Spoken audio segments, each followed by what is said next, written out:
seorang penguasa zalim di Syria yang dikenali sebagai As-Sufyani akan bergegas mengirim bala tenteranya ke Mekah untuk menumpaskan angkatan tentera Imam Mahdi.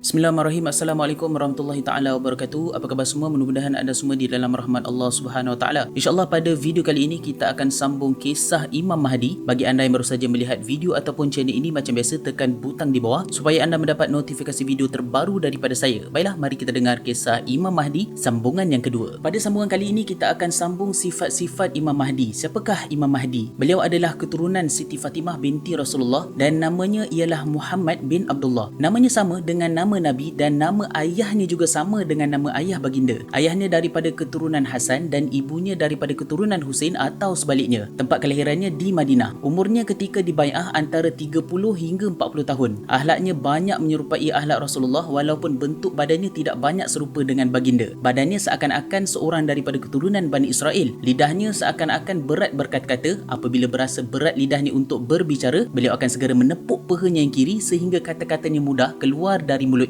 Hidungnya mancung, dahinya luas, mukanya bersinar laksana bintang yang bercahaya. Warna kulitnya seperti kulit orang Arab walaupun bentuk badannya seperti orang Bani Israel. Di antara giginya ada sedikit jarang, janggutnya tebal, matanya seolah-olah sentiasa dicalik dengan celak. Di mukanya ada tahi lalat dan perutnya agak sedikit besar. Rambut, janggut dan kesemua bulu badannya hitam dan bersama dengannya bendera Rasulullah, begitu juga jubah dan pedang baginda. Pada mulanya Imam Mahdi ni bukanlah seorang yang terkenal dengan sifat-sifat keutamaan. Lalu Allah Subhanahu Wa Taala memberi taufik dan hidayah kepadanya sehingga dalam satu malam sahaja beliau sudah berubah daripada keadaannya yang asal. Beliau telah menjadi seorang yang wara', adil, alim dan sebagainya, seperti sifat-sifat yang telah disebutkan dalam hadis-hadis Rasulullah sallallahu alaihi wasallam. Dalam hal ini ada diriwayatkan sebuah hadis yang berbunyi, Al-Mahdi itu dilahirkan daripada keturunan Ahlul Bait, yakni keturunan Siti Fatimah yang telah disempurnakan oleh Allah Subhanahu Wa Taala akan segala kebaikannya pada satu malam sahaja. Hadis riwayat Imam Ahmad. Dengan kesempurnaan segala akhlak dan kebaikan ini, maka Imam Mahdi layaklah untuk memimpin dunia dan menghapuskan segala bentuk kezaliman sehingga dunia menjadi makmur, aman dan damai pada masa pemerintahannya. Setelah peristiwa pelantikan, Imam Mahdi akan memerintah selama 7 atau 9 atau 30 atau 40 tahun menurut riwayat yang berbeza-beza, tetapi mengikut Imam Ibn Hajar Al-Haytami, semuanya itu benar kerana riwayat yang mengatakan 7 atau 9 tahun itu melihat kepada zaman keemasan pemerintahannya dan riwayat yang mengatakan 30 tahun itu melihat kepada zaman pertengahannya dan riwayat yang mengatakan 40